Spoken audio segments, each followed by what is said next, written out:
to Untethered Layers. My name is Dawood. And I'm Rachel Tyler. We are joined in the metaphysical studio this week with a very special guest, Mr. Jonathan Avram Wolf, more colloquially known as Yoni Wolf. Somebody who knows far more about why than any of us will ever hope to. This episode was sort of meant to... It was about some side projects that Rachel and I are pretty fond of, sort of getting down deep into them, answering some questions that we may have had in the past or we came up with pretty recently. But and then after some conversations about Testarossa being one of them and Hymie's basement being the other, just sort of general conversations about the history of Yoni's sort of path, his musical path, and just his upbringing and his foundations and stuff like that. All really, really good stuff. So if you've ever been curious about anything remotely related to Yoni or any of his projects or just why in general, this will be a good conversation for you to listen to. So without further ado, I guess we'll get right into it. Enjoy. So how's your vacation going so far? Oh, it's good, man. This is just the second day, so we just kind of, I would say we settled in today. Like we went shopping and just like food shopping and stuff, and but we got in the water for a minute this afternoon, and you know I did an interview with your friends Gavin and right, you know yeah, what? they mentioned that. Yeah, that was earlier today. Yeah, so yeah, just chilling and hanging with I don't know what that is. That's a bug of some kind. Hopefully that'll stop. Chilling with a bug. But yeah, hanging with my girlfriend's family. So I'm here with her family in North Carolina is where I'm at. Oh, okay. Cool, Yeah. cool. Sounds That's relaxing. nice. Well, thank you so much for taking the time. Yeah, out we to really do appreciate this. that. Oh, my pleasure, you guys. It really. I mean, I'm so honored that you guys are doing these things. It's so cool. It really is. Right, yeah, it's like we just put our conversations we've been having for the past 5 years to a mic for the first time. So Nice. It's our pleasure. Nice. Good. Yeah, we actually wanted to ask, we did a lot of guesswork in the past episodes. Yeah. We wanted you to kind of correct us if we'd said anything egregiously incorrect. I guess. No, I mean, I can't. I'm sorry, this bug. Can you guys hear that on the line? I can't, but I it can't sounds hear terrible. any bugs. I don't know what the fuck that is. All right. Anyway, yeah. I mean, I can't think like offhand of stuff, but there were a few things I remember in one episode where I kept talking back to you guys like, oh no, it was this or whatever, you know. But I can't remember what that was. Yeah, not off top of the head. Maybe something about. I'm glad that like, nothing we've said has stuck with you. something about alopecia and the other one that we recorded at the same time. You know, maybe it was something about that. You guys were kind of trying to figure something out, and yeah, but I don't remember what it was. Since you can't remember it, we never got it wrong. So every single thing we've said is perfectly correct. There you go. Science. We kind of wanted to talk a little bit about side projects specifically this episode. So we came prepared with some questions for Testarossa. It's like a shared favorite of ours. Yeah. Rachel wanted to know if you want to go ahead and ask. Yeah, here for you and Getty, whenever you guys recorded this, what were the roles like? Was it like you did a lot of the writing and he did a lot of the performing, or was it vice versa, or was it more kind of just like a shared project overall? It was mostly like I would say like for the most part I did the music and he did the lyrics, but Right. you know, we kind of, you know, I would help him with little things here and there if he was stuck or whatever. You know, he would have ideas for music and stuff too. So but yeah, mostly I would say it was kind of like that, you know, like I kind of was the producer and stuff, and he did the raps, you know, if you want to look at it in a classic rap hip hop sense or whatever. But Right, of course, you know, it's always murky, you know. You always Yeah, I actually listened to your episode with Lily that you just released, and you mentioned that story where he came in like really late one day after like drinking all night, and Yeah. then he came with a verse for I Testarossa. Is that right? Yeah, yeah, yeah. Were there Yeah. any other like stories like that? Oh, I don't know. He basically would stay at my house for a week or two at a time, and he would stay on my pull-out couch, which like is like this company called This End Up, and like it like is like all low to the ground and has like this wooden frame surrounding it, and he would call it his crib. And just go. He basically would chill in his crib most of the day, like trying to work out verses and stuff, but probably mostly watching boxing and MMA, while I would be like in the studio working on stuff. And then once he would get his lyrics and stuff worked out, then we would work on the vocals and stuff. And I don't know, Right. it's good. I have really fond memories. We had good times. I remember when I first got done the beat for or like the initial version of the beat for I'm trying to think of what the song is. Gosh, F is for my buddy Frank. That was just called Oh, Frank. Frank, right? Frank, right? Is it called Frank? I think so. Yeah. Okay, so yeah, that one, we were like dancing around my kitchen island for like an hour, like just vibing to the beat while he was kind of working out his lyrics and stuff. I would say that definitely comes through in the record. It just sounded like you guys were just having a good time trying to put together For sure. a concept album.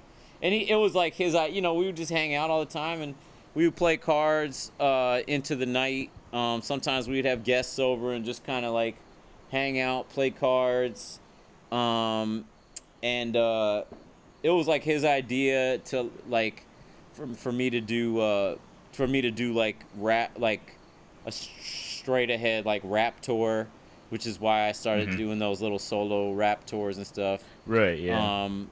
He was like, "Oh, I think it would be cool if you did this, blah blah blah." So yeah, I mean, we had good fellowship, good times together, for sure. So that record, would you say, is like a concept album, almost like born out of a residency of him at your place? I don't know if it's a concept album. I mean, like when we started marketing it or whatever and writing the one sheet, Right. we kind of just told people that. But like, I mean, I think it was more organic than that. And came about from the process, and then of course, then we started to sort of piece a story together. But I wouldn't say we set out to do some kind of concept piece or some kind of story piece. Right. Just in all realness, that's more.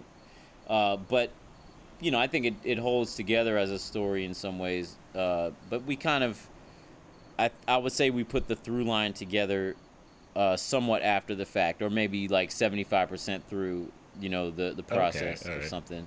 Yeah, I really like the kind of effortless narrative that there is in that album without it feeling too much of a forced storyline, I guess, like you were just saying. Yeah. How much of that story kind of is drawn from personal experiences that you and Getty may have had being musicians and being on the road? I would say that, I mean, you have to talk to Dave, but like, in my opinion, and Dave, this is to me how Dave works, knowing him and stuff, is like everything is somewhat about his life, but he uses characters and he uses, he's not going to necessarily like directly talk about situations or whatever that exactly occurred in his life. Sometimes he does, but mostly he likes to sort of get into a character mode and sort of tell it through that. He's not, I put all my shit out there into the world and just kind of, blah, just let it all hang out. He's not, Gotcha. that's not as much Dave's style. Dave's more of a private guy, but, I think a a lot of his life is in those songs, but just told in metaphors and like thin veils and stuff. Yeah, my sister and I have always heard about this concept of musicians and artists kind of having a personal blender, which they put their personal experiences inside, but everybody puts their blender onto a different setting. So some people's stuff is extremely literal and extremely straight from their experiences, and other people's is so far beyond what you connect to their experience. Yes. And I think that's something that's really interesting to see both you and Getty working with a similar subject matter in different ways. Yeah, for sure, definitely. And I mean, you can. The thing is also like, when it comes to my stuff or Y stuff or whatever, my intent, I guess, is to make it feel real. Like Dave might get into more fantasy stuff, like with Kenny Dennis or whatever. It's obviously a character and everything. But definitely a lot of that relates to his life. But my stuff, I guess, at least with Y stuff, like the intent is for it to sound, real, and a lot of it is, but then a lot of it is also exaggeration, or a lot of it is fantasy.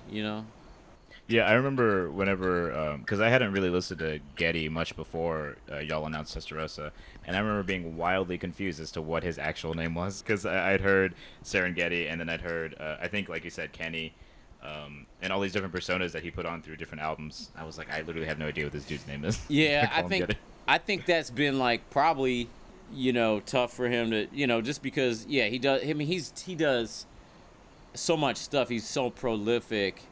That I think it may be hard for some people to keep track of all that stuff. But I mean that's Kenny Dennis is his main sort of like extra persona. Like if you think of Shakchi and Humpty or something like that, I kind of think of it like that. Right. That being said, like I said, I didn't really know who he was, but after Testarossa, I went through listened to some of his records, and I'm a huge fan. It came out after Testarossa, but that record that he did with Sicker Man, Doctor My Own Patients, hell yeah, that was like one of my favorite records of that entire year. Yeah, that's great. I love that stuff too. Sort of more broadly speaking, rather than just about Testarossa, but also having to do with Testarossa, you mentioned that you mostly were on the production side. You recently just produced the new Ophelia's album, which I've been bumping relentlessly. It's incredible. I want to first of all just that record is incredible. Thank you. Congratulations man. on that. But as your discography expands and you sort of get more records under your belt, have you found yourself more comfortable behind the production curtain, like more so maybe than actual performing, or is it just sort of a 50-50 split? What's your preferred involvement level, musically speaking? I like both. I like both ways. I would say that they're two very different ways of work. Like the Testarossa album versus like the Ophelia's album are very different. In terms of my role or whatever. The Testarossa album was pretty much like A to Z. Like I made all the music or whatever. Whereas with the Ophelias, they wrote all their songs and even had a lot of it like the basic tracks recorded. So my involvement of that was more one of picking it apart and like seeing what it could be, basically. And I mean, I almost think of my role as being a mixing engineer, but that said, I completely changed stuff in that stage. I also recorded a good amount of the stuff too. I like both things. I like both of those different styles, but I also like writing my own songs and singing as well. I love singing, so I like it all. I like variety. I could definitely see myself doing more stuff with other artists in the vein of what I did with the Ophelias, basically Right. helping a band that doesn't really know how to make albums, make out, you know what I mean, but is a really good band, make Yeah, an because this album, is their like that kind of thing. technical studio debut, right?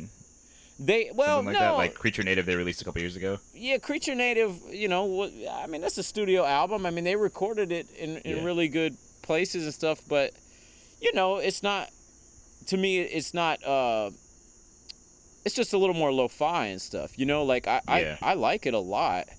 I Yeah, think no, that album is gorgeous. totally. I mean, I almost prefer the songs on that album, honestly. Hmm. Um, but I just felt like it didn't um, it didn't bump and snap the way I thought it should. It didn't Yeah. like it didn't have like the chutzpah that I wanted it to have or something. So like, yeah, when I went into work on Almost, um, I just tried to give it a little extra push, to make it pop out, to make it pop. Yeah. I don't mean make it pop music, but make it shine. Yeah. Um, and yeah, I like working with other artists for sure on their stuff as well. I remember talking to one of my friends about Creature Native and saying that like I said earlier, it was gorgeous, but it sounds like it was almost recorded in just like a church, like, which I think is super fitting. Like I said, the album itself is just really clean, and but like you said, lo-fi, so it doesn't exactly. It feels more like a live session almost than an Yeah, actual like sit down. exactly. And yeah. Exactly. It feels more live, and I think they did record it live. For the most part, probably. Hmm. It wasn't picked apart the way that Almost was picked apart. You know what I mean? Yeah. Yeah, no, that like I said, that I don't have enough words for that album. It was one of my favorites. Whenever Joyful Noise put it out for the White Label series, Yeah. that one was one that like I knew I had to get my hands on. So I do have it. So congratulations to them. Not only you for producing it, but them for coming out with an incredible album. Almost is too good. Totally. Totally. We talked a little bit about your role in Yoni and Getty as a producer and also writer. Another one of the albums I kind of wanted to talk about, and I think this is an album a lot of people ask you about, is Hymie's Basement. Yeah. Um, so what was your role in that? Like you and Andy, whenever you recorded that, was it more of a split thing, or was it Yeah. still you doing most of the production? No, no, that was definitely more of a split thing. I would say, Hmm. if anything on that one, I would say I did probably, maybe it was like 60-40, like, um, maybe skewed towards me on the lyrics and singing or something, and then maybe Hmm. 60-40 skewed towards him on like, um, production or like musical ideas. You know what I mean? Right. Yeah. Um, but yeah, by and large, that one, we really just, since we both kind of have the same toolboxes in a way, we were able to really just collaborate on it in a pretty flat out way. And like, we did it on tape, 8 tracks. So, Yeah. and we literally wrote and recorded a song every single day. So it was like just a very different way of working on that. Like Testarossa, I spent years on, producing and post-producing and with and without Dave there, and of Hmm. course he would write stuff without me there as well. So, um, but Hymie's Basement was very much like, uh, you know, just like it is what it is, and we mixed it analog as well. So we mixed it on a Neve Okay. console, with no, it never touched a computer. It was mastered. It was mastered analog too. So, like, the whole process was, and I say that to say that means everything happens quickly, because when you do a mix Yeah. analog, you just go through the song, and you have to map it out and say, okay, here's where you're gonna pan this here, and you're gonna, you have maybe 4 hands on the console, or maybe we had 6 because we may have had another engineer friend helping out. but then you just go through that pass, and then that's your song, you know. Whereas with Yoni and Getty, it's, you know, since I did it, well, we recorded a lot of it on an 8-track as well, and a tape 8-track, but then I would put everything into the computer and, you know, sort of slaved over it. And I think probably more so than Dave liked. He actually preferred, I hope I'm not saying too much about it. Dave hates when people put his business out there, but whatever. He kind of preferred, I think, the like demo versions, like the versions before I started fucking with stuff.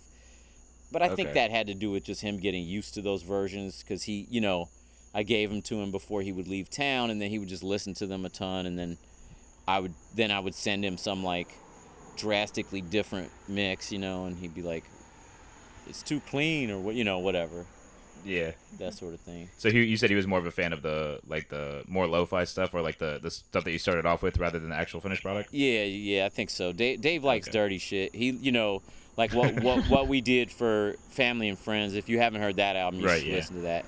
That's a great album. Yeah, Thank you. That's you one know of that favorites. that was all cassette 8-track shit. So like super lo-fi and dirty, and you know, I mean, we both like that aesthetic. So it's not like I don't like it, but if I'm left to my own devices and I have, you know, Pro Tools or something, then I can't help but like get deep in. It's difficult for me to stop. Yeah, I think, and also with Hymie's, when was Family and Friends released? Family and Friends, maybe came out in 2011. We recorded it in 2010, and I think he recorded the others with the stuff with Owen in 2010 as well with Advanced Bass. But yeah. Okay, so yeah, I guess just then with Hymie's Basement, a lot of that being mostly analog, that's more indicative of the time, right? That was like 2003, 2004-ish? Yeah, I mean, we had, you know, there were computers at that time, and I was working at home. I had done Oakland Asylum Asylum on mostly on a computer, or collected it on a computer anyway. So you know, I was already using digital stuff. But you know, we had access to these machines, and we always liked. I still like analog equipment and the sound of it and the feel of it and the process with it. So yeah, we had that option. So yeah, we did that.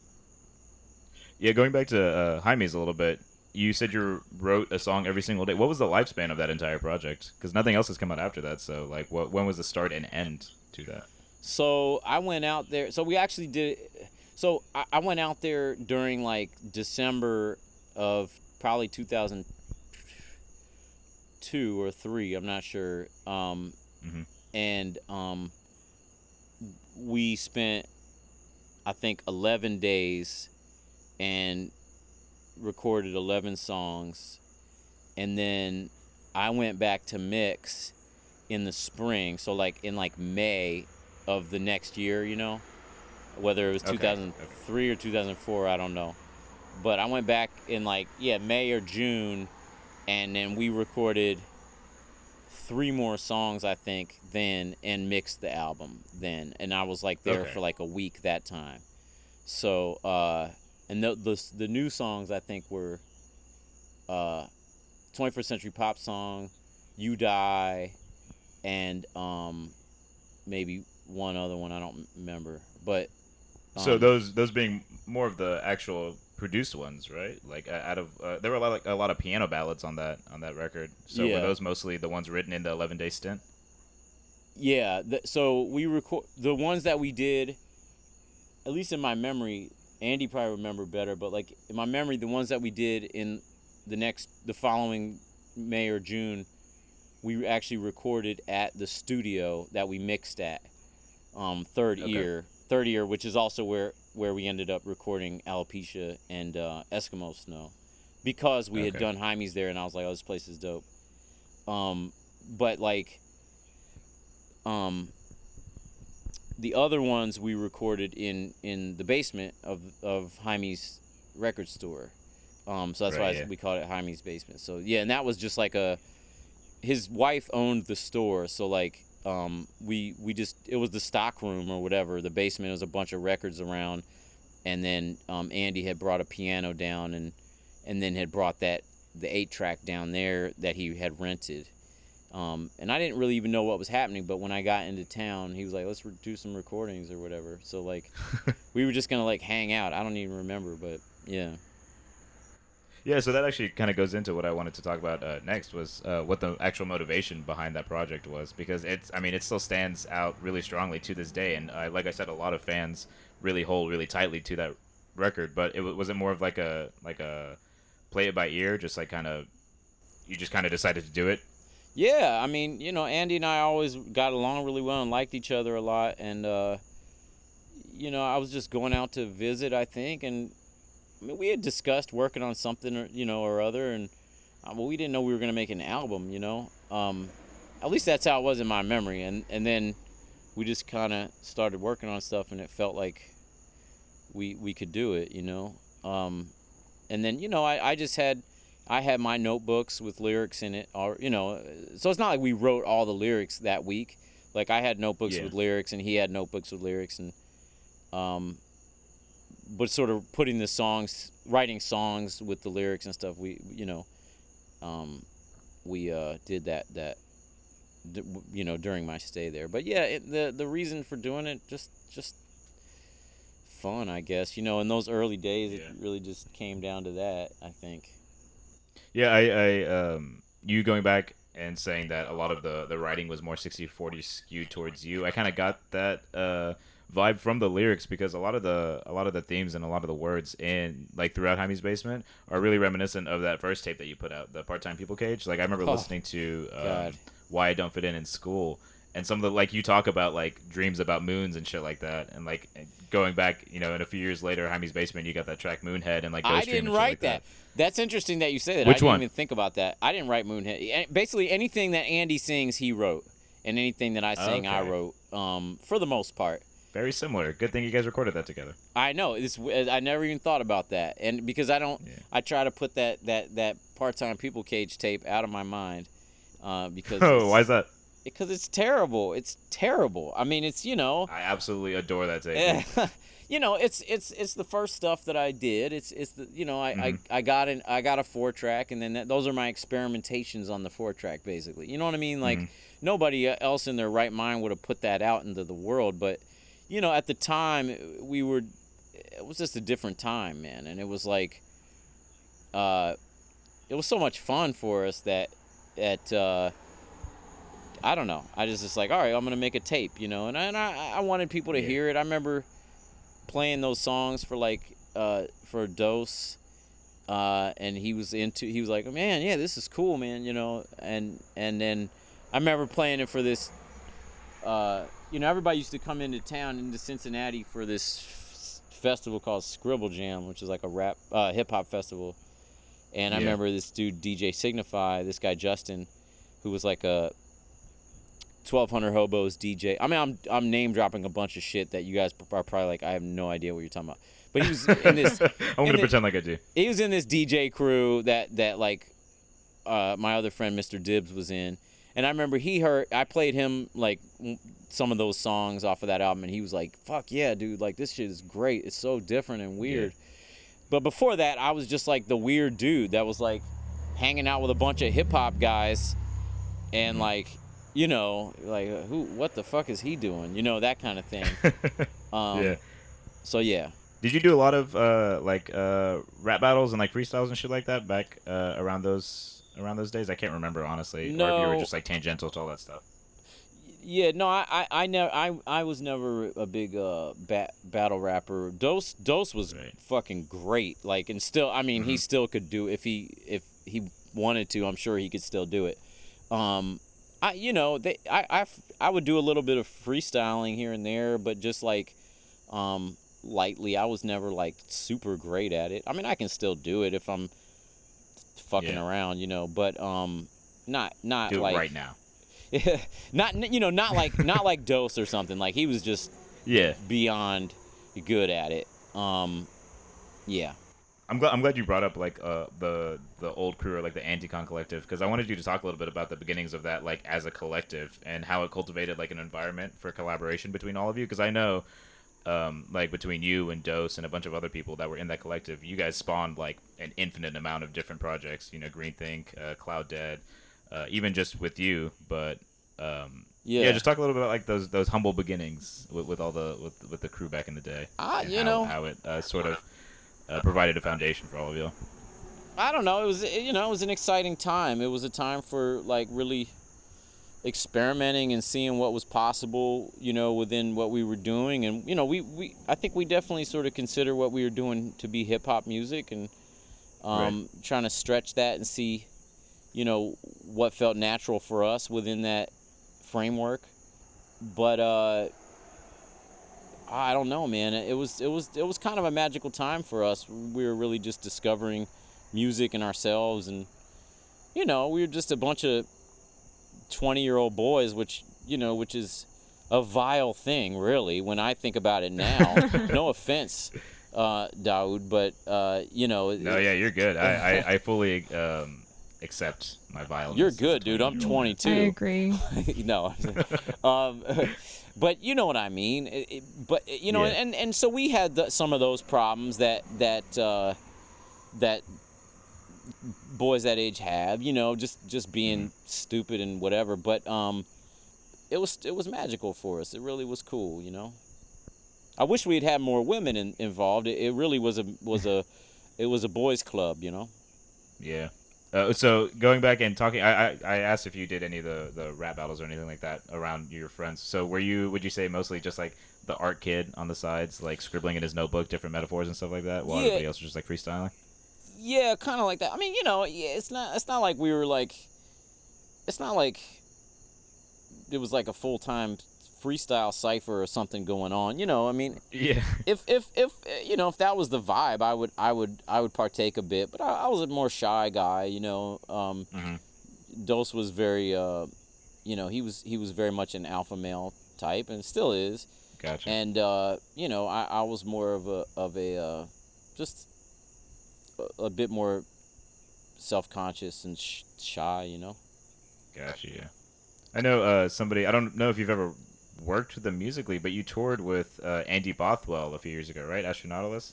Yeah. I've toured a good amount with him. Yeah, I know he was pretty big, actually, in, like, Texas freestyle scene, I guess back in his day. But he lived in Denton. Yeah. And I think around that area. And I remember, because he came and performed in Dallas, and he talked about, like, he released a record actually called The Texas Years, sort of, like, reminiscing and all that, and all the different, like, freestyles that he would do. So I guess you just attract people who love to freestyle. I guess. I mean, he's also one of these, like, hyper extroverted alpha male types. I'm right. Introverted is the, what it is. So, but I think sometimes you hang out with more extroverted people because you're introverted, and it makes more sense to have that balance or something. But yeah, Andy is also an excellent freestyler and a hell of a guy. Yeah. No, he was super cool, super kind whenever he came and performed. Yeah. Rachel, did you have any more questions? Oh, I was just gonna say I remember seeing Astronautilus and you, in 2013 on that tour. And yeah, he talked about that venue actually being, I believe, where he saw the Flaming Lips in the 90s. Okay. And so he talked about how important that venue was for him. What venue are we talking? Are we talking about like Rubber Gloves or something? It's Trees. Oh, Trees. Okay, yeah. Dallas. Yeah, which is actually kind of not a great venue. I'm not a big fan of that. It's all right. It does have that big fucking pole in the middle of the stage, That giant ass tree, yeah. Yeah. Back in, I think, whatever the 80s or 90s, they punched Kurt Cobain in the face too. They did. They punched Kurt Cobain in the face there. They did. Nirvana performed there and got into a fight with the security guard, and he just got clocked right in the jaw. Oh my god. I mean, their claim to fame is just being horrible to their artists. Yeah. I mean, I've never had problems with the people there or anything like that, but I don't know. We're playing at a different place in the fall, but I don't remember what it's called, but maybe you guys know. It's called Deep Ella Marco, and dude, that is like one of my new favorite venues in Dallas. Oh, wonderful. It's incredible. Wonderful. Yeah. Perfect. Yeah, it's independently owned too, so you don't have to worry about the owner being shitty, and you can feel good about supporting your cause. I've never had problems at Trees, but I believe you. I believe you, and I'm sorry that they fucking punched Kurt Cobain. That's messed up. Man. Nobody should punch Kurt Cobain. No, yeah. I think that was mostly it. I mean, was there? I didn't expect you to come prepared with anything, but was there anything you wanted to let us know or tell us? We did record Alopecia and Eskimo Snow simultaneously. They were not 2 records until later. Okay. That was what I was thinking about when you were talking about that stuff, and I don't remember exactly what you were talking about, but like, yeah, like right. and what is remarkable to me when I think back on it and thinking about myself now and how slow I work now is that, like, you know, I think back and like we put out Elephant Eyelash in 2005 and toured all 2005 and 2006, you know, and then somehow by February 2007 I had 2 albums worth of material to record, you know, with demos and everything already done. Yeah. Like, so like I'm impressed by myself back then when I think back. I'm like, how did prolific, I guess, age range. And they're good, and they're good. You know, they're good songs, and I'm like, yeah, how did I do that? But that, you know, that's just a different age and different era, I guess, and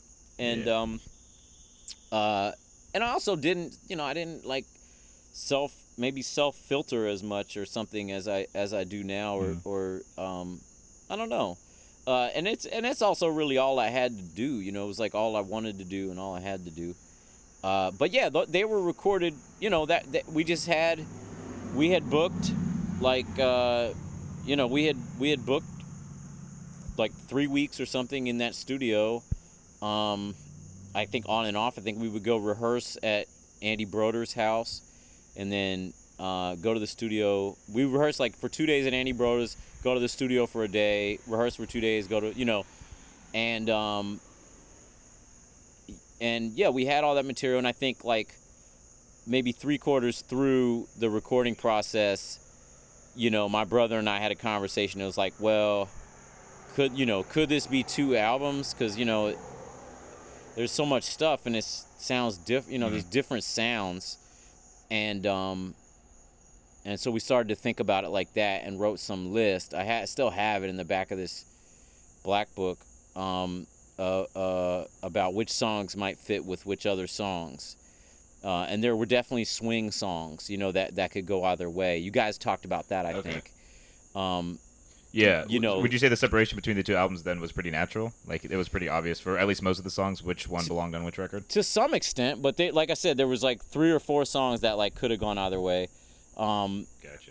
And yeah, anyway, I that's kind of how it went, and I actually finished Eskimo Snow first, and brought it to the label. And I went mixed it down in Nashville with this guy Mark Nevers. I was basically trying to be like Bonnie Billy or Silver Jews or Joanna Newsom. Like, that's the shit I was listening to at the time, and like that's what I was trying to go for.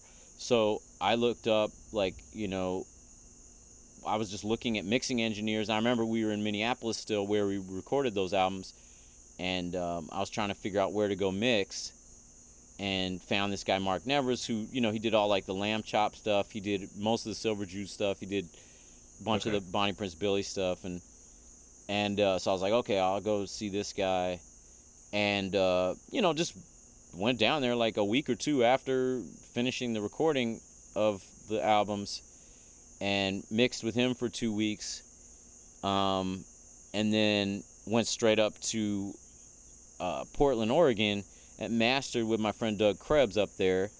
Brought the album back to Anacon and gave it to the guys, and they were like, I don't know. Like, I was like, I have other material too, and they were like, can you play us some of that? And I played them like, I remember playing them like The Vows, Good Friday, and like By Torpedo or Crohn's, and they were like, that's what we want. They were like, that's what we want.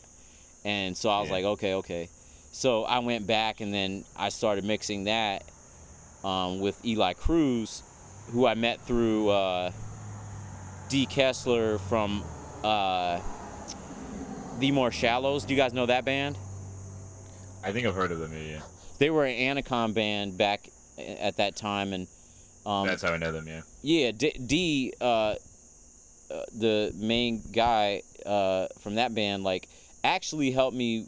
He gets like the special thank you or whatever on the Alopecia album, because he actually, like, I didn't know what the fuck to do with the songs. I'm like, I don't know. These are not, like, I was like, these have potential, but I don't know what, like, they're not working for me. And he came over my house and sat down for a minute and, like, pulled up the vowels and was like, this is dope. Like, you know, maybe you can add these harmonies here. And pulled up Good Friday and was like, here, let me just, you know, like, make a few arrangement cuts, like, and, like, would, like, drop the drums out here or there, or take, you know, things like that. And you know, he pulled up what's called Judas in June, which is what the original name, Simeon's Dilemma. And he's like, he auto-tuned me. That was the first time I've ever been auto-tuned, but, like, there's one note that's, like, just a half step too high for me to sing, and he had to he like fixed it because it was flat. That's the only time I've ever been auto-tuned, as far as I know. And was it a spiritual experience? Yes, yes. But yeah, anyway, that. So then I went and mixed that album with Eli, and turned that into the label, and they were hyped on that. And then we released that, and then I went back and remixed and remastered Eskimo Snow with different people. So I went and mixed it with Eli, who had done Alopecia, because I was like, oh, I ought to get that more psychedelic. Am I telling you guys way too much here? No, keep going. This is all super interesting. So, you know, I was like, okay, well, we should do more of a psychedelic, like, take on the album, as opposed to like what I had done with Mark Nevers. Initially, the initial mixing of it was super dry. I mean, there was like some reverb on stuff, but, like, there was no delay. There was no, like, it didn't have, like, a psychedelic feel. I was going, like I said, I was going for this, like, you know, I'm a, you know, an alt country songwriter. Check me out, you know, which was, like, out of my wheelhouse. You know, like, Alopecia was right there in my wheelhouse, where it was like that was the natural progression for me with what I was doing. It was like, it had hip hop in it, and it had, you know, and but I was going for something with Eskimo Snow that I feel like I didn't really achieve until Moline, honestly, with the feel of that record. But yeah, so I remixed it with Eli and mastered it with this guy Mike Wells, who did Alopecia, so that it would fit with that album better and feel more like, you know, sister albums or whatever. Sort of like as a sister album, yeah. I'm super glad you guys have been releasing those like behind the scenes in studio videos of Alopecia. Yeah, those have it's been like great. fascinating to see how much actually went into the production of that record. Oh yeah. We don't mess around, man. We get in there. We get Apparently in there. not. You guys spent like how long trying to find a shaker? Like the specific right one? Oh yeah, it's always like that. It's to this day, it's always like that for everything we do, man. That's the process, man. That's why shit takes so long. No, you know, and honestly, it wouldn't matter if we used a different shaker. That's the thing, but, you know, whatever. It's gotta matter to you. We get it from my mom. You know, Is that so? Yeah, I think so. Oh yeah, she was the one that left like the 300 notes around the house, right? Making sure exactly. That everything was, oh, you were there. That's right. You were on that. I was there. Yeah, I saw that. Yeah. Yes. So yes, you see what we have to I deal know exactly with where in you're our coming lives. from now. I got the insider information. Yes. You've talked a little bit about it on your live streams, but for people who haven't been tuning in / would be tuning in here, what's next on the docket for you, production or writing wise? Well, I'm working on new Y stuff. I have a couple of remixes to do for different people. I'm working on a song with Lily West, La La La La. Oh, thank God, dude! That single, the Destroyer single, It's has been like the ridiculous, bop right? of my past like month. It's incredible. I know, I know. Um, and I don't know. I got a lot of irons in the fire. Too many irons, some would say, in the fire. But yeah. But I'm trying to move forward and get stuff done. What better way to do that than go on vacation? No. I'm Exactly. Yeah. Yeah. I am gonna work on some stuff honestly while I'm out here. Yeah. But Have a clear head. yeah, it'll be good. It'll be good. Well, thank you very much for taking time out of your vacation to chat with us. It's been super enlightening. There's a lot of shit that I did not know that I now know. Absolutely my pleasure. yeah. And if there's anything else you guys are curious about, just holler at me. You got my number. I will. Yeah. Thank you. I've got an infinite list of questions. Please. All right. Thanks again, dude. Thank you so much, you guys. Have a great night, and yeah, we'll talk soon. Yeah. Have a good one. Thanks. Enjoy the rest of your vacation. All right. Thank you. Bye, y'all. Thanks again to Yoni for joining us this week. It was a huge pleasure of a conversation to have. There were some things that I did not know that I had questions about, and then some things that I never knew I would have questions about, but were really cool to hear. And thank you, of course, again to Noah and Gavin and the thearkofe Network for having us and allowing us to talk about why ad infinitum for the past. How long has it been? How long have we been doing this? At least months? 6 weeks. 6 weeks, something like that. That being said, our Untethered layers are coming to a close at the end of this episode. We may come back to do a sort of wrap up or maybe a recap of the alopecia shows, something like that. I think that could be fun. But as for regularly scheduled programming, as much as we have been regularly scheduled in the past, also apologies for being a week late on the last episode, the Mochlin Part 2. We talked a lot longer than I think either of us anticipated, and also just some audio and recording and file fiascos that I had to deal with, and also I have work, so editing editing and recording, trying to find a time between the two of us can be difficult. That being said, this has been absolutely fucking incredible. I've had the time of my life talking about. This has been really great, Mm-hmm. and I'm really glad that.